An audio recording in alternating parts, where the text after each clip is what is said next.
podcast includes commentary and conversations about issues relevant to clinical psychology. It is intended to educate, entertain, and enlighten, and is not a substitute for actual mental health treatment. Individuals who share personally here choose willingly to tell their stories to benefit you, the listener. All other references to clinical situations are altered or limited to protect confidentiality. For more specific questions or help with a personal situation, please consult a local mental health professional.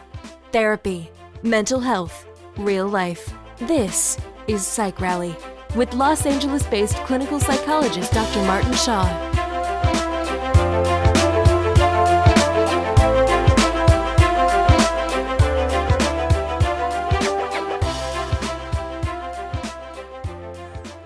Okay, I am thrilled to have my guest calling in today from New York. He is a fellow clinical psychologist at the Columbia University Clinic for Anxiety and Related Disorders, and also the creator of the blog Brain Knows Better, The Psychology of Science Fiction, and the creator of the Psych Show on YouTube. In addition, he is a candidate for president-elect of the American Psychological Association, and in turn a candidate beyond that for president of, I should specify that, of the APA. He is a self-proclaimed geek and recognized speaker at Comic-Con and various other venues. He's Dr. Ali Mattu. Ali, pleasure to have you join me today on the show. Martin, so good to be here. Really been looking forward to being on the podcast with you. Yeah, likewise, Ed. It's been a long time coming, lots of messages back and forth, and so I'm sure you're swamped, so I really appreciate your time. And this is actually our first time talking live, so yeah, that's one of my favorite things about the internet right now is we can make these connections and we can have these conversations. This wouldn't really be possible 10, 15 years ago. Oh my gosh, it's amazing. So let me ask you this: what has to go wrong when good old Chinese American and South Asian American young men from California start becoming clinical psychologists instead of doctors and engineers? What's going on there? You know what? When I was telling my parents I wanted to become a clinical psychologist, one of the things my dad said is, he said, "Well, what's the degree that you're going to get?" And I said, "Well, it's going to be, I'll have a PhD, Dad, probably, or PsyD."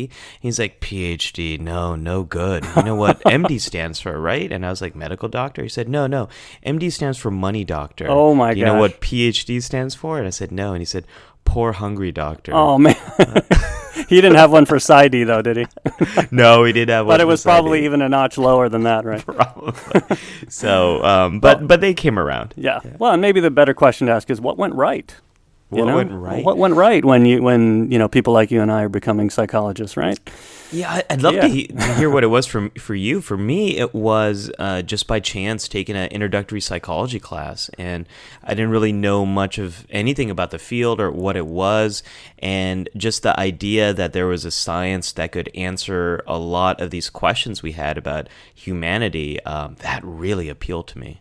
Yeah, similar. I always kind of had an interest, but I didn't know really what you could do with the degree. I mean, I went into undergraduate sort of as an unofficial psych major, and I switched to international relations because that's what everyone else was doing. And then I graduated I went back to psych and graduated, didn't know what I wanted to do, didn't want to do research, wasn't my thing. And then I just, because of the degree, ended up in a mental health clinic as a temp and got to see really what people do as clinicians, and that kind of gave me a taste. And I said, that sounds interesting. So that's the short version, but here we are. Here we are. So let me just say again, I'm a big fan. I love all the stuff that you're doing with, with your blog and with the Psych Show and on social media. I think bringing psychology to an accessible level, down to earth, taking it out of the halls of academia and therapists' office, and making it relatable with pop culture, science fiction. So I'm all for that. I think you're doing a great job. Man after my own heart. So. Oh, thank you. That's the greatest way to start a day. Thank you so much. No, for sure. Yeah, and I'll also say, I mean, and by the way, for the listeners, Ali's got so much stuff on his blog and on his website, and I was very personally moved by a lot of the things that you've shared from your own journey. Struggles, tragedies, as well as your tribute to the late Leonard Nimoy. Oh yeah, yeah. So I think for me, I feel so privileged to have discovered psychology, and it profoundly changed my life. Like I was never really a kid who had much direction in life. I liked science fiction a lot, and probably we'll talk about sci-fi a little bit later. Yeah. And that was about it. And it was really when I took that intro psych class that everything sort of came into focus, and I was like, oh, well, this is a field that answers all those questions from science fiction. So writing on the internet has really been about me trying to share that experience with other people, so that with the hope that if I can make psychology a little bit more accessible, a little bit easier to understand, a little bit more fun, and sort of scaffold the understanding of psychology with pop culture, then maybe other kids who are kind of like me might discover it a little bit earlier on, and maybe adults who might not know what this is could use some of it to improve their life. So I'm just trying to pay forward what the field has done for me. I love it, and and I come from it at an angle as I mean a lot of things that we talk about in the field, and and psychoanalysis and psychopathology and disorders, right? It can be very heavy and very serious, but and rightly so when it impacts people's lives. But at the same time, if we have tools and concepts and studies and therapy and things that can really be helpful, why not make it fun at the same time so that we can learn and get the ideas out? So. Absolutely, and sometimes it is serious. And as you mentioned, I've talked about some of my struggles that I've had. I lost a brother in a very difficult way, and I've been very public about that and writing about that experience. And I think we also have to practice what we preach. And I try to be very careful in only writing and sharing about things that I'm ready for and ready to do. Fair enough. But I do think that's an important part of this is we're not immune to these kind of things, and we kind of have to model the type of people that we want to be, and we want our clients and the communities that we work with to try to approach as well. Preaching to the choir. I know. Well, I mean, this is why when you reached out, I was so excited to talk to you and to be on the podcast, because there's a growing number, but there's a few of us, and I think what you've been doing on this show is fantastic in highlighting different voices and different people in psychology and hitting different topics and doing it in a really easy to listen to podcast. I hope so. I think it's been great. I appreciate it. Yeah. Let me ask you about this psych major. Okay, so you started at a hashtag this psych major. This is what, a little bit over a year ago, about a year ago. Oh, just about. Yeah. Yeah, and maybe just recap for listeners, kind of what that was about briefly. But more importantly, I'm interested to hear, Ali, sort of what it was like to be you. Through that whole process, kind of from what I imagine was, probably exciting and a little bit of a high, but then also some unexpected blowback. That sounds about right.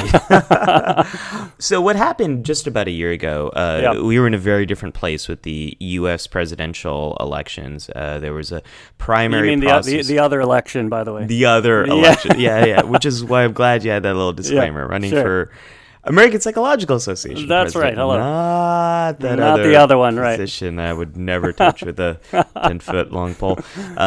The U.S. primaries were underway, and there was a much bigger crowd of candidates on the Republican side. Yep. And former Florida Governor Jeb Bush was seen as one of the front runners for the Republican ticket. He was at a campaign rally and said something pretty negative about psychology majors. And I don't remember the exact quote off the top of my head, but just to paraphrase, he said, well, maybe we don't need as many people going into psychology. It's the number one major out there. And a lot of these people should, you get a psychology major, you're not really going to be doing much beyond working in fast food. And we need people who are more hands-on, mechanics, things like that. something to that effect. So someone had shared that. I can't remember if it was on Twitter or Facebook that I saw that first, and it really pissed me off. Yeah. It really annoyed me. Yeah. Because it was not my experience. And I identify so much more as someone who loves psychology first before anything else, before a clinical psychologist or before any of that. And as I mentioned before, it really changed my life. So it just taking that first psychology class changed my life. So I was upset, and I shared it on Facebook. I shared a link to that article that had his quote on Facebook and on Twitter, and I started that by saying, "This psych major has blah blah blah."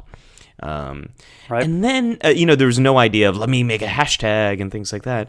But a colleague of mine, Dr. Andrea Lettamenti, another clinical psychologist out there in California, she shared the same link and also wrote, "This psych major does blah, blah, blah." I see. And so I saw that, and I was like, oh my gosh, there might be something here. And I very quickly got my camera set up, put my lights up, and I just recorded a video about how I felt about this. Which is still up there.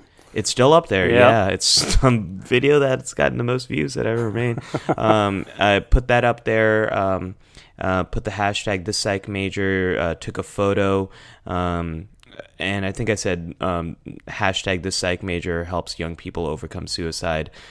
In retrospect, I probably should have wrote hashtag this psych major helps young people overcome suicidality, as someone later pointed out. Hard to resurrect find people. Something wrong with that. That's right. Yeah. Or just this psych major is pissed off at Jeb Bush. Would have worked fine too. Yeah. So within a few hours, we saw more people using that hashtag, sharing it. The next day, it was shared on Psychology Today, which got a lot more attention. And then later that day on Sunday, it was shared on themighty.com, which is a great website for sharing stories about mental health. And that's when it really took off. And it kept going for weeks and weeks. At its highest point, there were 3 million impressions made of that hashtag, which means one impression is when each time that hashtag is accessed or viewed by someone, that's one impression. That's an impression, yeah. So it took off. My favorite example of all of that at its height is Slate magazine or the Slate website. On their blog, they did an analysis, and they said this hashtag or this psych major, the hashtag, is more influential in reaching more people than any tweet put out by Jeb Bush during this period. Were you expecting this response?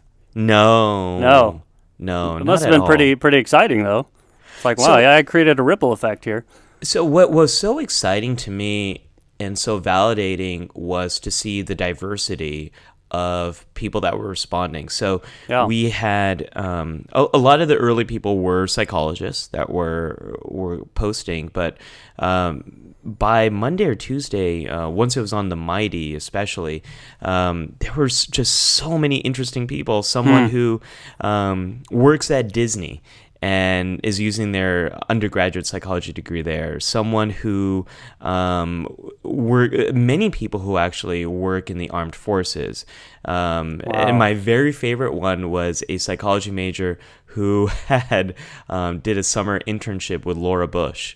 The irony there. Yeah, I know. Oh, man. So we just saw so many different people. With all different backgrounds, doing all sorts of different work, who really, I think, were tired of psychology being seen as this other, not important, this nebulous major that doesn't take you anywhere important or whatever. Exactly. Yeah. Exactly. So that was the first phase. Okay. And at that point, it's cool. It's exciting, and like, wow, you had something to do with this, clearly. Yeah, exactly. And I Yeah. was trying to share, reshare, retweet as many of the most interesting and diverse contributions that people were making. Yeah. And within about 3 or 4 days, started to get more criticism too of that and of the original video. And the criticism was really about this distancing that I was making between psychology majors and people who work in fast food. Right. And I started to listen to that criticism, and I watched my original video again, and I started to realize, wow, wait, maybe I did make a mistake here. And the way I presented it was maybe saying that there was something bad about working in fast food, which was never my original intention. Not the intention, but the sort of people could read that implication into it.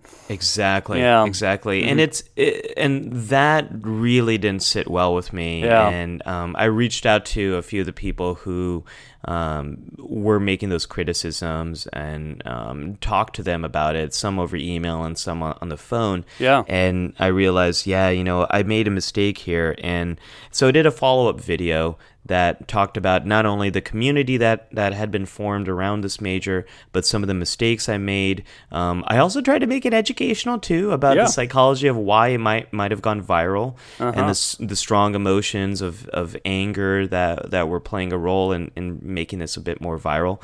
And then I posted that video, and now they're both up there. And every now and then I still check, and there's people on Instagram using the psych major. A lot of people used it for their graduation photos from the past spring. So it's pretty cool. I learned a lot in that process, and I'm glad it was able to highlight really why this undergraduate major is so important, so diverse, leads people in many directions. And I even learned a thing or two from it. In my original video, I was very defensive about psychology being a science and not being a liberal arts. And then I started to look into this, and really the definition of a liberal art is you major in this field, and you can go in a wide variety of paths once you graduate, which is the experience for a lot of people with psychology. Well, So and they it's talk both. about how there's the hard sciences and the soft sciences, or it's a social science, and clearly there's a very broad range with what people who have majored in psychology are doing. So, and Absolutely. yeah, and we might sort of know that, but until you actually heard from people who are doing so many different things, it's like, wow, we really can see it in a concrete way.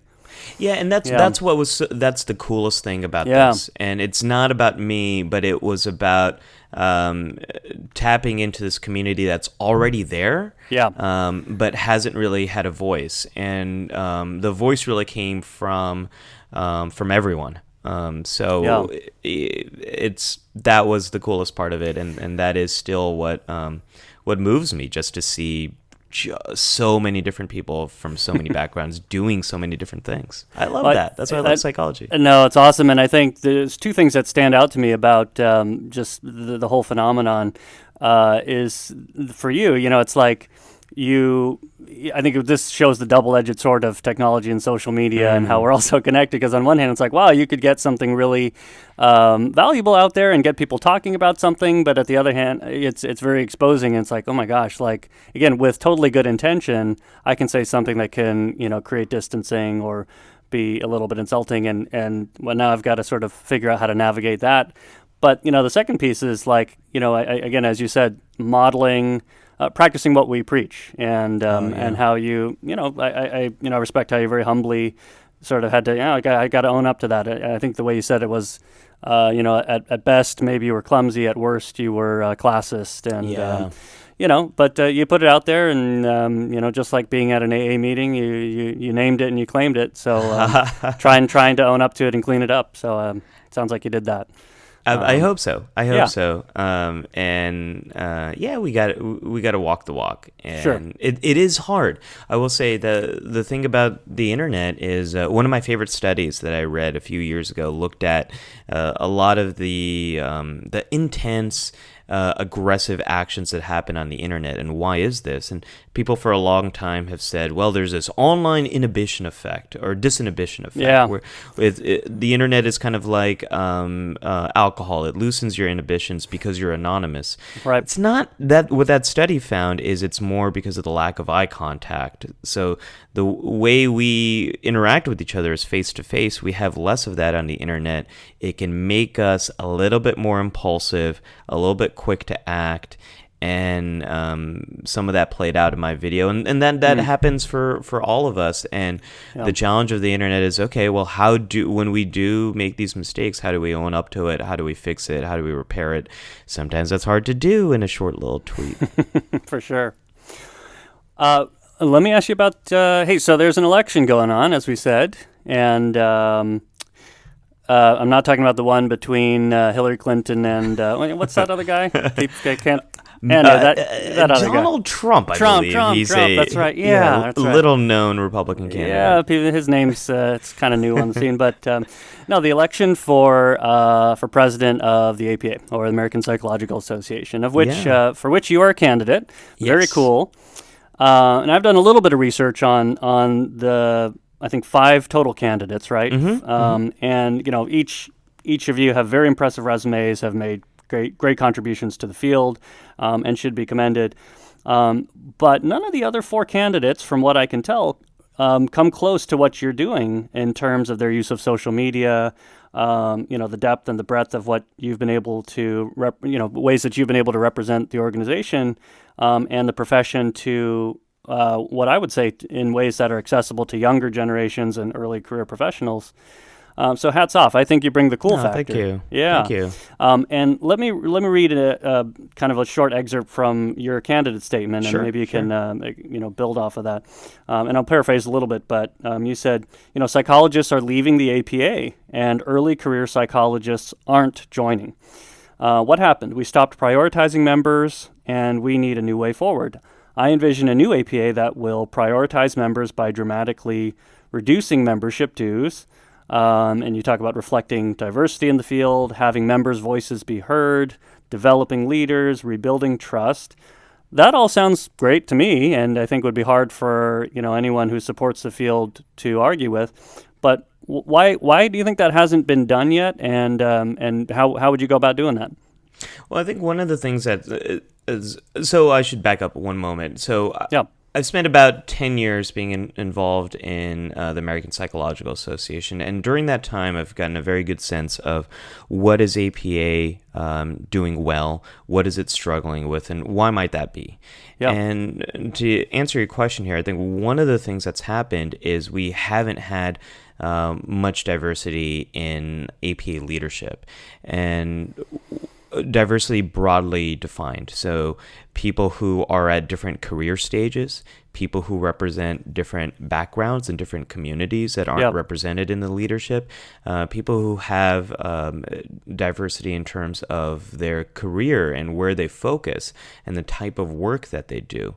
So one of the reasons why I think we haven't done some of these things is because we've had similar perspectives that have stayed in the leadership, and that's the clear criticism that I've had of APA throughout the 10 years that I've been involved. And what I really think to have this new way forward is to refocus on what's important to us. And what's important to us is what you and I are doing right now, is helping people to be their best selves, helping people to give psychology away, helping people to get psychology out there in the public. APA is a non-profit charity. A lot of people don't understand that. And over time, our dues have sort of ballooned to a much larger place than they should be. If you look at the Smithsonian Institution or the Red Cross, the dues for those charities are far less than they are for APA. And so we need to change the way the dues are structured. We need to focus APA more on helping people like you and I be our best selves. And one of the other problems that's come up over the past few decades APA has become a massive publishing empire. Right. So the journals, the book program have brought in a lot of money for APA, and APA is really focused a lot on how do we continue to build that publishing empire. And during that time, it's neglected helping members to be their best selves. Yeah.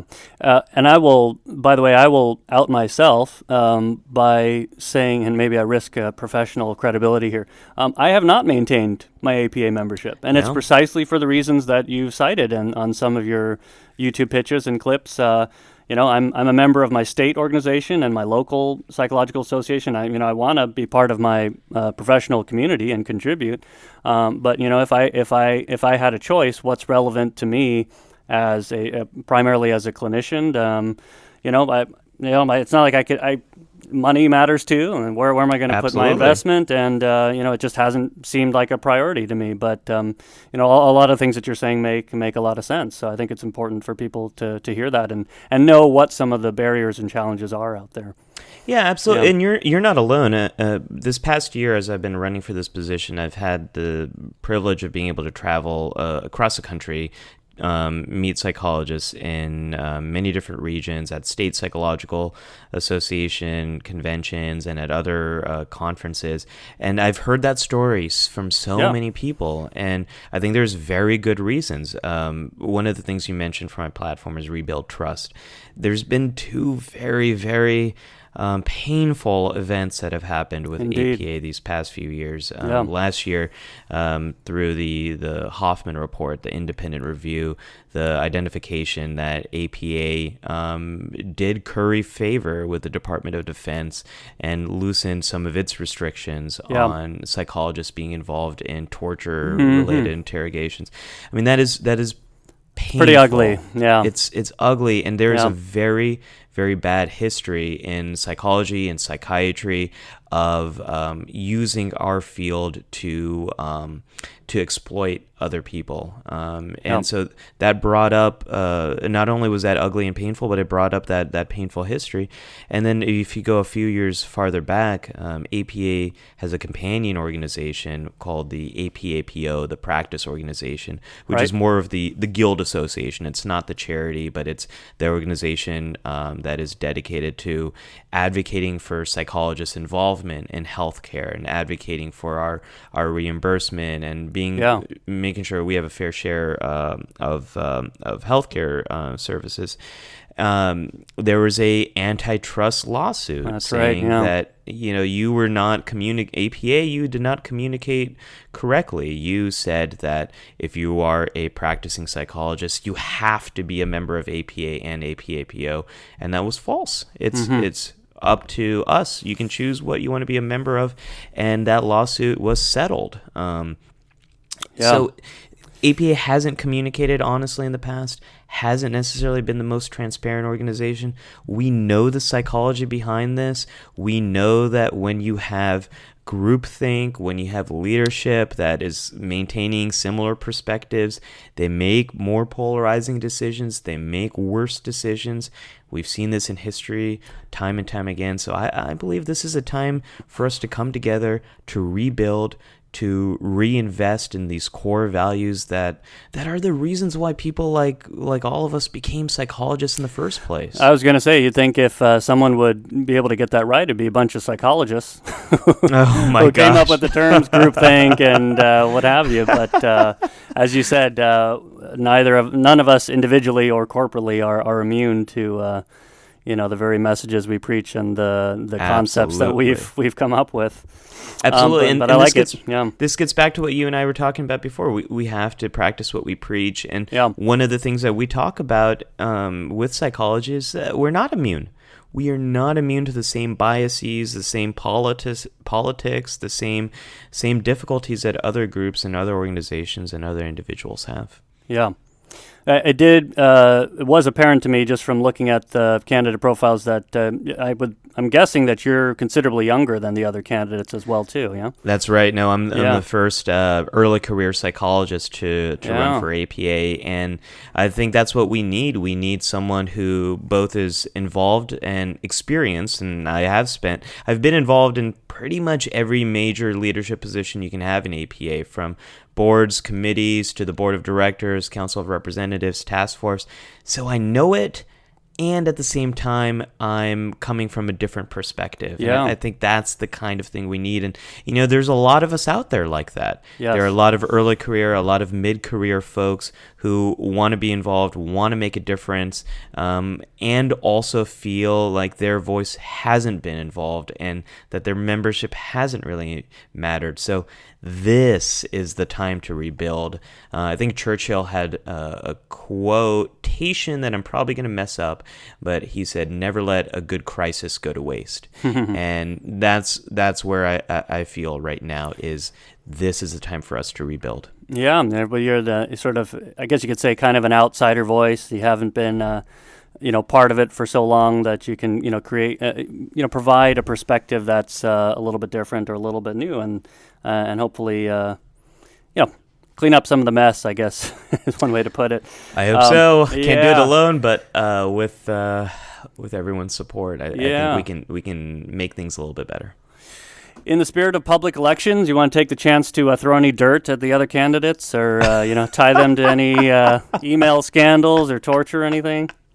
Well, they haven't released their tax returns. I'll tell you that. That's right. Now, don't tell anyone else. Maybe when the audit's done, they'll release it. Then. That's right. I haven't released my own, Martin, but don't tell anyone else.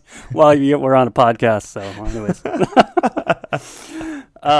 Now, and just maybe last piece on that component. I imagine serving as the president's a big commitment. But it's going to be harder to keep up with all the gazillions of other things that you're already involved in. How does that balance look, or do they not tell you until if and when you're in that position? Well, it's always hard to bring balance to the force. I will tell you that. Oh, man. We're just slowly segueing. We just can't help it, right? Well, so my institution has been fantastic in their support. So most likely there's going to be some need to go half-time with the day job.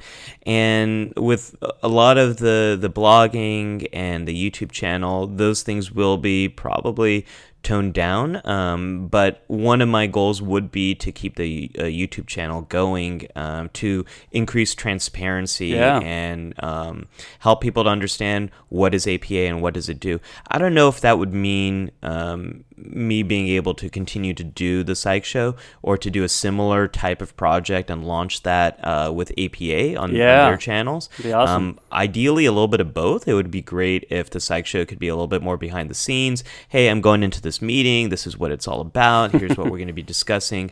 And then being able to do some type of official version through APA as well. Sure. But I hope to continue all of these things, but to a much lesser extent. Inevitably, yeah. Would you have to move down to DC again, or? It'll feel like that. And back and forth. But a lot of back and forth, yeah. And so good news is I'm here in DC, I'm here in DC, but I'm here in New York, so it's just a short train ride down. Gotcha. And so it wouldn't be too bad, but it would be, a lot of travel. Too bad you couldn't just beam back and forth. Oh my God. You know what? I am terrified of transportation and beaming. Really? Beaming Specifically beaming. Oh my gosh, yeah. I think having investigated the fake science behind it, I think what we are doing is we're taking a copy, destroying a person, and then recreating a copy. I think that's what's happening, and that's terrifying to me. Well, and when if you've seen Spaceballs, or recall. Was it Mel Brooks' character getting his butt turned around on him when he got beamed room over? So I would not like that. That's right. You never know what might happen. We're just segueing all over the place. You referred to the APA as a publishing empire. So let's talk about. Nice. I know, right? You didn't even catch that. Done. No, amazing. I didn't. So we want to talk about some Star Wars, and first of all, on Ali's blog, Bray Knows Better. He's covered all over the map. he's gone through Spock in depth. I wanted to get there, but I think it's maybe that's a whole nother conversation. But you wrote a piece a couple years ago called "Mindfulness is the Essential Psychology of the Star Wars Universe." Yeah, really intriguing, and I'm a huge fan of mindfulness, and I'm a huge fan of Star Wars. I'll tell you this. So you are the target audience for that blog post. you hit it right in the nail on the head, and now we're going to talk about it. It's awesome. Nice. I was just thinking about this literally on the drive over here, knowing that I was going to be talking with you, Ali. The earliest dream that I can remember from my childhood was, I must have been maybe 6 or something, and it was a dream of being in this house, and a version of Jabba the Hutt. He had Jabba the Hutt's head and kind of stumpy arms, but he had legs, was trying to get in the house and do something horrible to me and my friends who were in the house.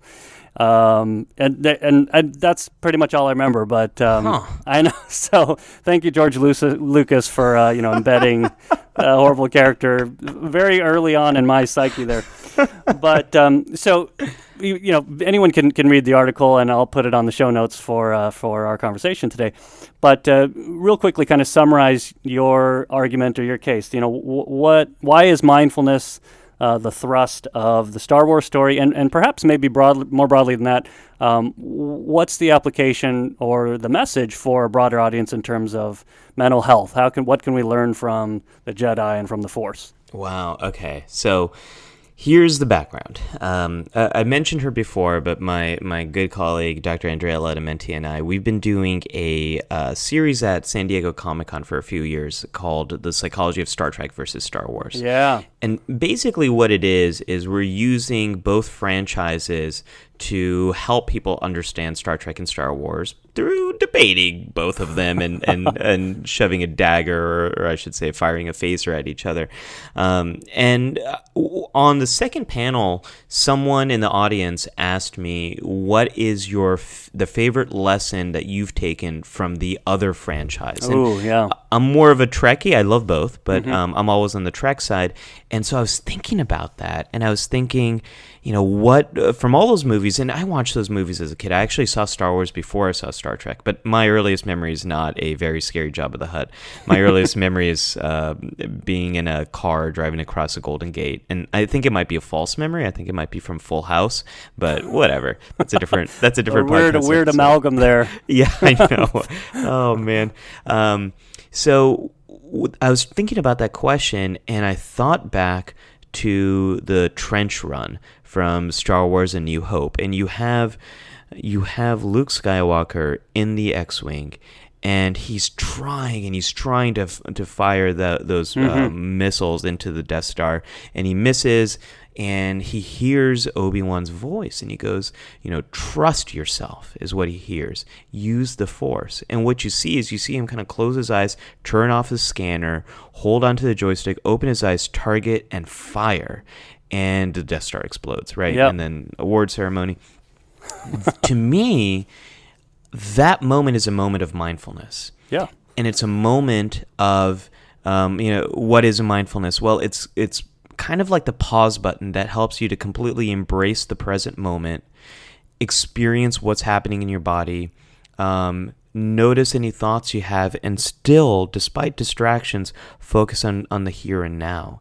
And I started to think about that, and I started to think about the Force, and I started to think about the entire Star Wars saga. Back then, only 6 movies. Now we've got 7, going on 8, with Rogue One coming out soon. 4 going on 5, depending if you count the prequels. That's right. Yeah, that's right. And I started to think about all of that, and I think this is what's so great about Star Wars and about these fantasy sagas is there's so much you can take away, so many big ideas about life, and I think what the Force is all about is it's all about mindfulness. Every time you see the Jedi using the Force, it is about being in touch with what they're experiencing in their body, what's happening in the surrounding space, and being one with that, being in that moment. Yeah. So that's where the genesis of that article was. Sure. And then I started to bring in the prequels as well. And I'm not a huge fan of the prequels, but if you read that article, I kind of use that as an example of how it's hard to suspend judgment sometimes. And that's a big part of mindfulness, is how do we experience the prequels in a mindful way? And also the lesson of Anakin Skywalker is one in which he really struggled with mindfulness, and he tried to change his emotional experience. He tried to change the environment because he couldn't come to terms with what was happening now, and that was his downfall. So that idea to me completely changed the way I see Star Wars. And I think it's carried through into The Force Awakens. There's a critical moment where Rey summons a lightsaber, and I thought that was a beautiful expression of mindfulness as well. It has implications. I mean, you and I actually, by the way, have, I think, from what I can tell, some similar clinical specialties too. But like for working with people who have anxiety, panic episodes or OCD or hair pulling, trichotillomania, what have you, right? It's like, okay, I have an urge, I have an impulse, I have an uncomfortable physiological experience or sensation or emotion, what have you.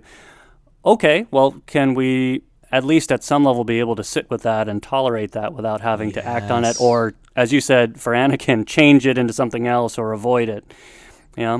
Absolutely. I think that is the David Barlow, psychologist up at Boston, and his colleagues put together what's called a unified theory, which I think is such a cool idea. And the unified theory is all about trying to change our emotional experiences is the unifying element behind all psychological problems. And that's what mindfulness is all about. It's all about being in that here and now. And absolutely, I've seen that in my life. I've seen that with the people I work with, that it's our struggles are so much when we struggle with what we're experiencing.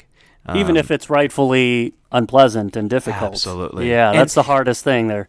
And sometimes it should be hard and difficult, and sometimes we want to experience that anxiety, and a certain amount of anxiety can be very helpful and adaptive, and we need to experience it. I think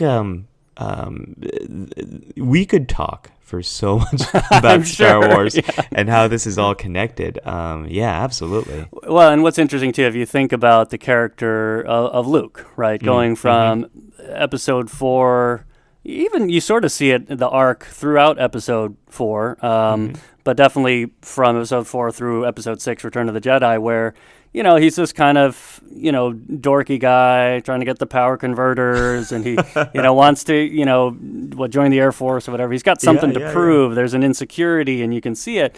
But then, he shows up with, his hands together, trying to get Han Solo out, and he's calm. He's kind of zen, and, Obi-Wan is this calm old dude that's like these masters of mindfulness have kind of, they've just gotten to a certain state that they exude a calmness about them. Now, Yoda can be kind of chippy in his old grumpy little way, but clearly he can tap into it and, pull X-Wing fighters out of swamps and what have you. Well, and that's my favorite moment. That is, those scenes on Dagobah are my favorite moments in all of Star Wars. And there's that beautiful line, "Judge me by my size, do you?" Right. And that is such a great idea about mindfulness, again, is the way we form judgments about our experience, about what we're seeing. And what you see throughout all those moments is Yoda's helping Luke to be in the moment, to soothe those judgments, to be able to be comfortable having those thoughts and yet still sticking with the moment. And as he lifts the X-Wing out, or as he goes into that cave to take on what are really just the demons of his mind. In his own mind, yeah. Yeah. Oh, I love Empire Strikes Back so much for all of that. So Yoda would say that size doesn't matter, huh? That's right. Yeah, I agree with the little guy. It depends what we're talking about, right? That's right. Now, I was thinking about this too because now I'm with you on all those things you said, and then when I think about it too, I think, and okay, rightly so. It's allegory. It's science fiction. It's not meant to completely map over. And I don't know what George Lucas's exposure to or understanding of mindfulness was when he wrote, the original trilogy. But there are pieces where I think it differs a little bit. And just for kicks, for devil's advocate purposes, so we'll play around with this. I think one thing that's different is obviously, again, being a science fiction film for Star Wars, mindfulness, if we talk about it as something that the Jedi can tap into or conjure up, I think where it's different is, then there's this metaphysical component that, Yoda lifting the X-Wing fighter out of the swamp in the Dagobah system, or Count Dooku throwing columns in the cave, or Darth Vader gripping the guy's neck. So I don't know if it's just illustrating a sensationalized way in which harnessing the power of the Force or perhaps mindfulness can have a positive or a destructive power. But I mean, we don't make that claim as psychologists with our clients that mindfulness allows people to do things like that. No, and if it does, I haven't achieved that level of Maybe that's the next advancement in the field. There, that's right. There we go. Yeah. Well, another thing is, so Obi-Wan, I think it's in episode 4, talks about the Force as an energy field, created by all living things. He says it surrounds us and penetrates us. It binds us. It binds the galaxy together. So I'd be curious to see what you think, because I think there is an aspect in which of unification and of what I do impacts someone else, and it sounds a little hippie-ish. We're all bonded. We're all together, but I do think of mindfulness, at least as a psychological concept and practice and tool, as something a little bit more internal. That we all kind of have built in, and that we can harness and develop, that can lead to good, hopefully, and in turn have a positive ripple effect on others and the world and the galaxy. But I don't. He calls it an energy field.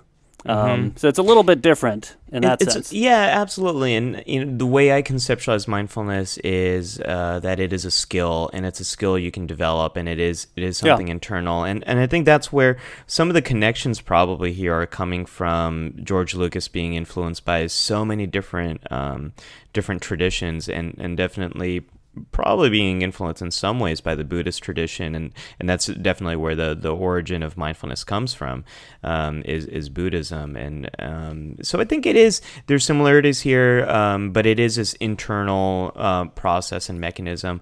Interestingly enough, I think so I was just in Arizona last week for the Arizona Psychological Association, and I took a trip up to the Grand Canyon. Yeah. And a little sneak peek, my next episode of the Psych Show is about why we love nature. And I was doing some research onto this, and there was an individual, I think he was a biologist, a couple of decades ago, who put forward this idea of biophilia, that we love nature, and it's hardwired into us.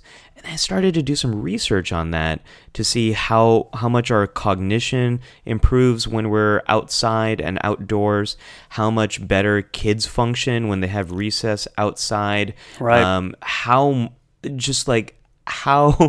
in every way possible, spending short periods of time in nature actually improves our functioning, our mental health, our psychological health, our physical health.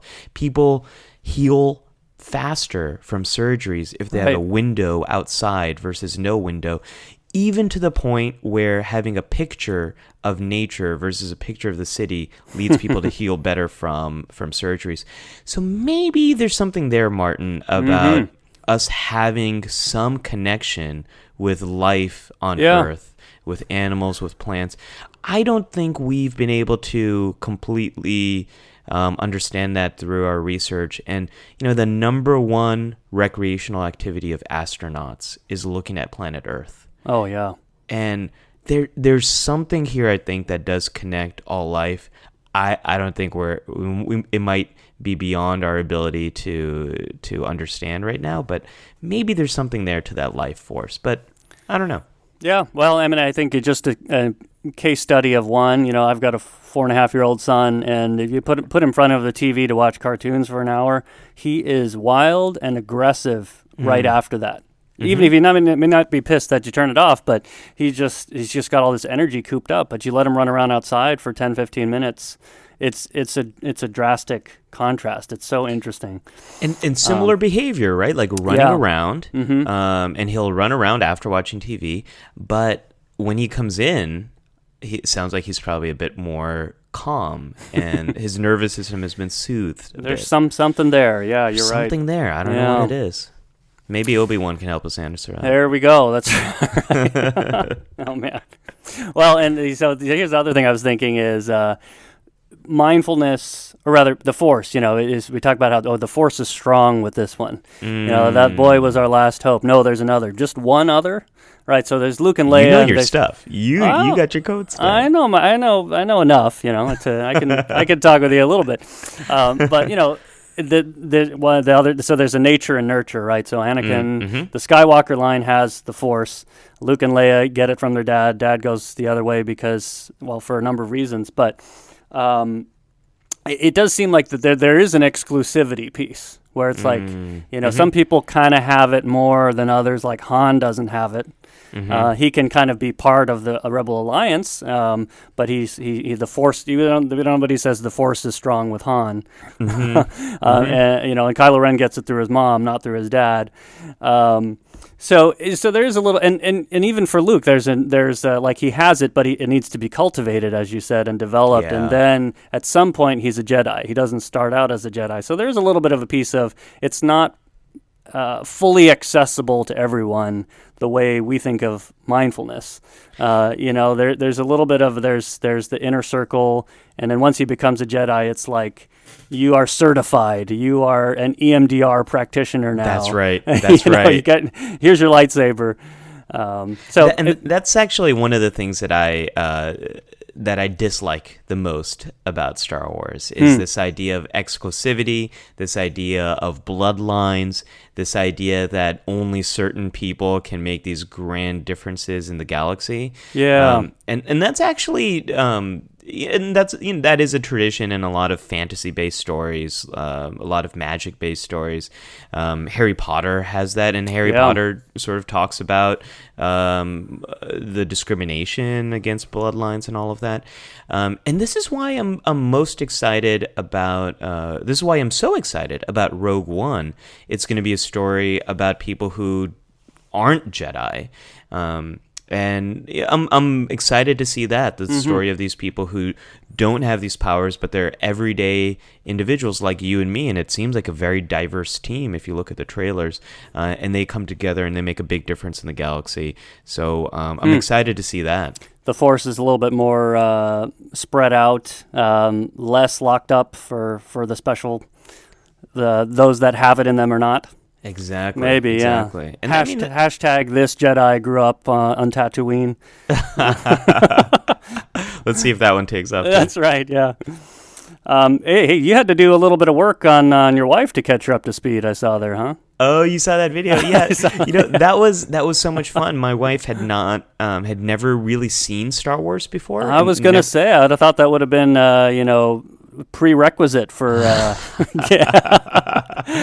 what's interesting is we both share the value of being a nerd in terms of loving something, loving it wholly, diving into it, exploring it, and wanting to share it. She has a love of music and musical theater and Broadway, and has really brought me into that whole environment. And what was so cool about watching Star Wars together for the first time, and then as some of my friends get annoyed about this, but sometimes we do things and I'm like, hey, we should record this. Like, maybe this will be a video. Yeah, it's awesome. And so we did that. And what was so exciting to me and interesting is she recognized moments and lines and scenes just from pop culture. Yeah, like she had never seen it, but she's like, oh, that's Jabba. Or, oh, that's the Force.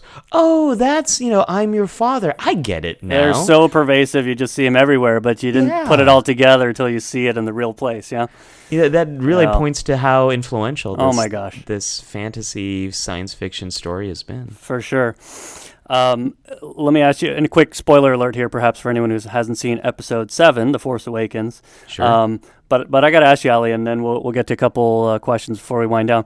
Yeah. So at the end of Episode 7, Luke Skywalker makes a cameo. Yeah. It's a perfect, Mark Hamill's not known for his acting, perhaps. But I He's gotta a great ask you. Joker. He played. Yeah, that's right. He's voiced Joker in Batman the Animated That's Series. right, yeah, and he was the Guyver and some of these things, right? So he doesn't have any lines, but he has a look. Oh, and it's yeah. a bit of a projective test because, I'm curious to know what you saw in that look. Was it paternal love? Was it, hey, how the heck did you find me up here? That's amazing. Was it, I went up here to get away from all you people, leave me alone? What did you read into that face? There's two things that stick out to me.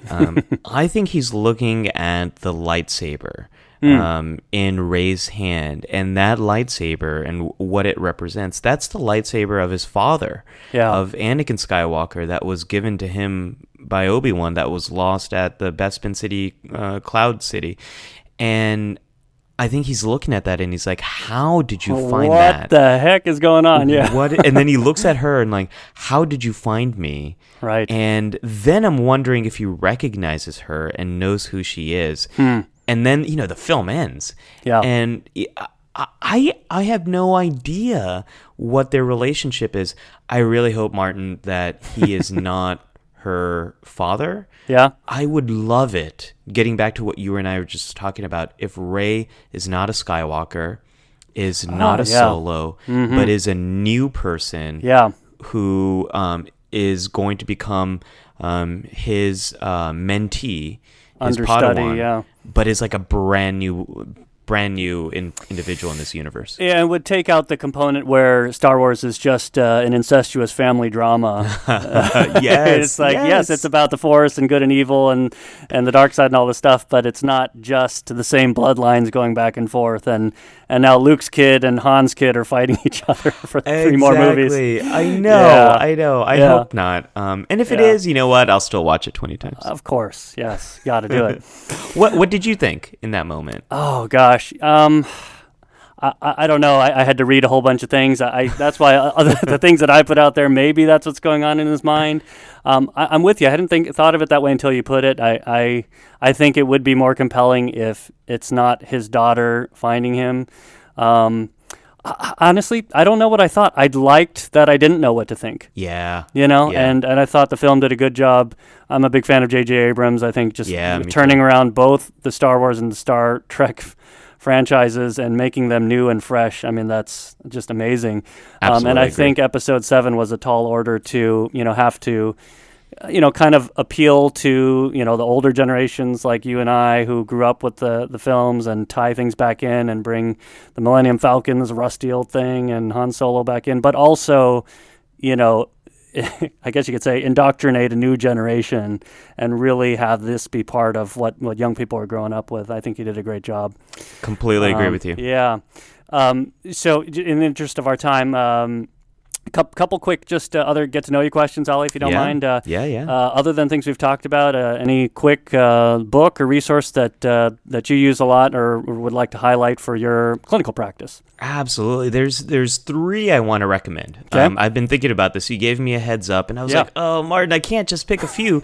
So I'm going to cheat, and I'm going to do 3, but I'll do them quickly. All right. So the first one is for anyone who's a psychologist or teaches psychology, does clinical practice, or who loves psychology. So pretty much anyone who might be #the psych major. So this is a book, and it's called The Story of Psychology. It's by Morton Hunt, and it's a thick book, but it is written for the public, and it is basically a complete oral history of psychology. Cool. But these really fascinating stories in these moments. So the first story is about Mesmer and Benjamin Franklin and the whole idea of mesmerizing. That's right. And speaks to some of basic research methods in psychology.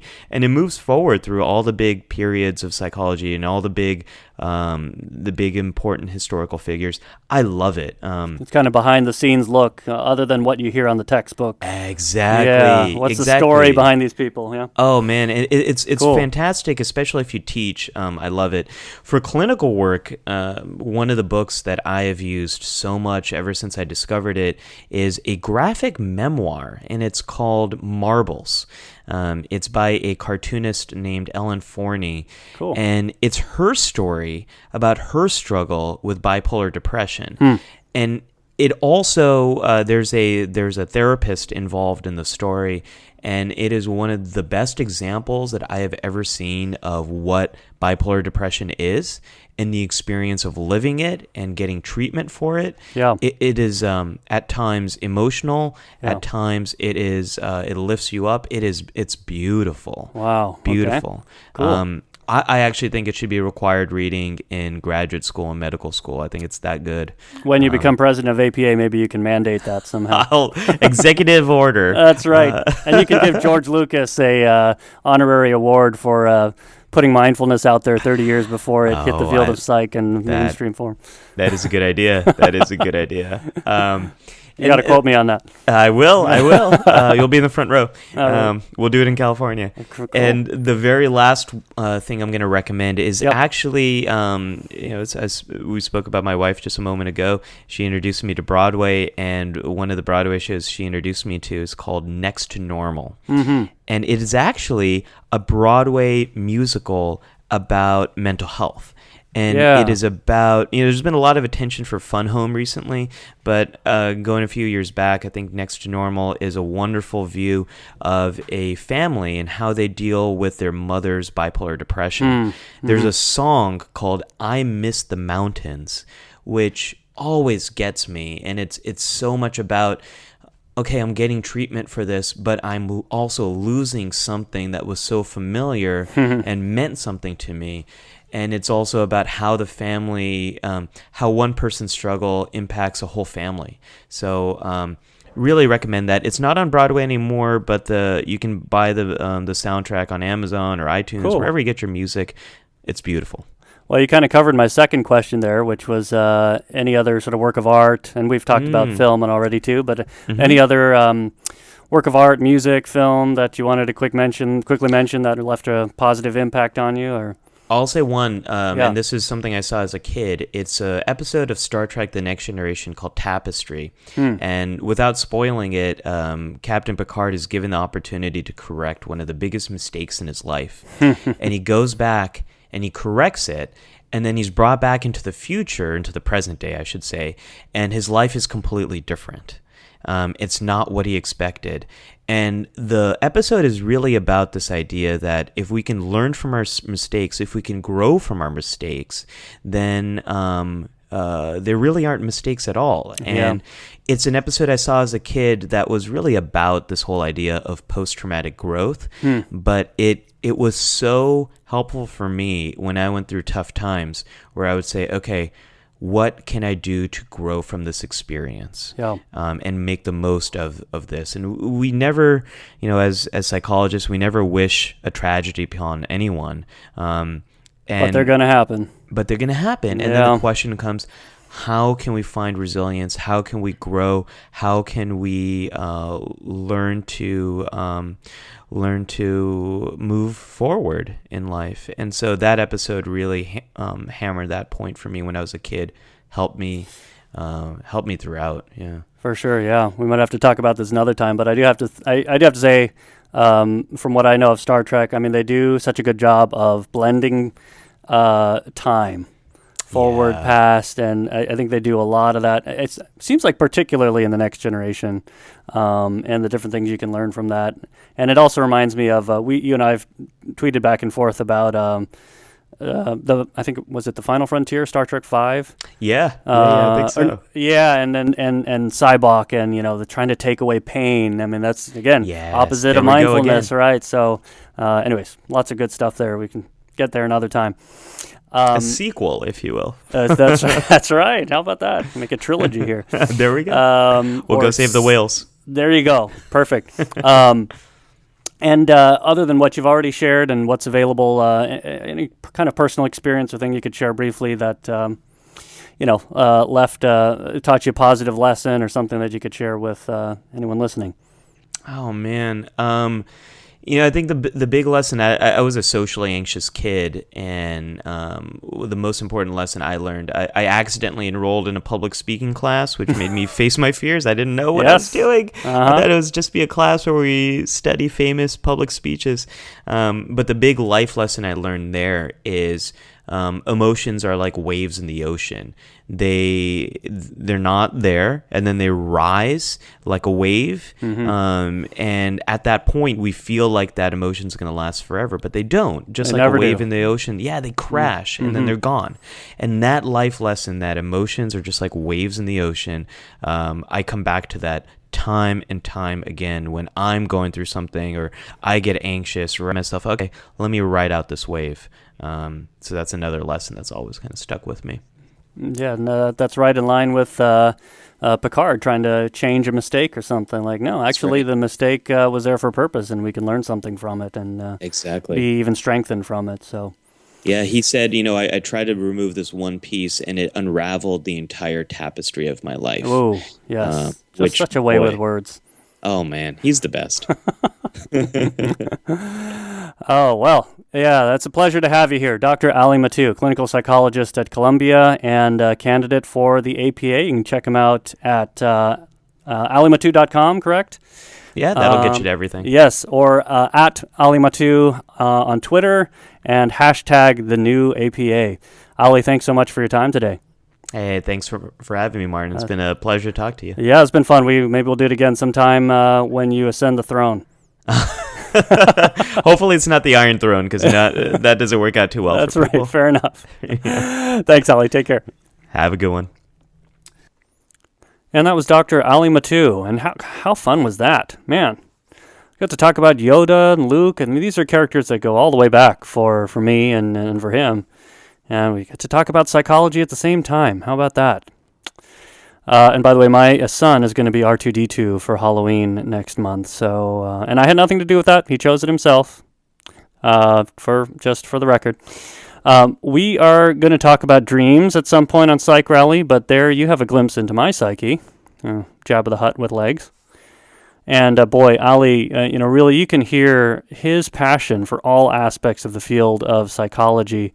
It's not just a profession to him. He's passionate about the research and the history and the policy and therapy and treatment. So he really embodies the field in a personal way and takes it very seriously, but in a very down to earth and an accessible kind of way. So it was very inspiring for me to connect with him, and I'm very inspired by him to embrace my professional identity as a psychologist and to keep finding ways to integrate it into all other and all aspects of my life. So, and by the way, if you're a voting member of the APA, every vote counts. Let's make the APA great again. We will talk about that other election coming up at some point soon on this podcast, so look out for that.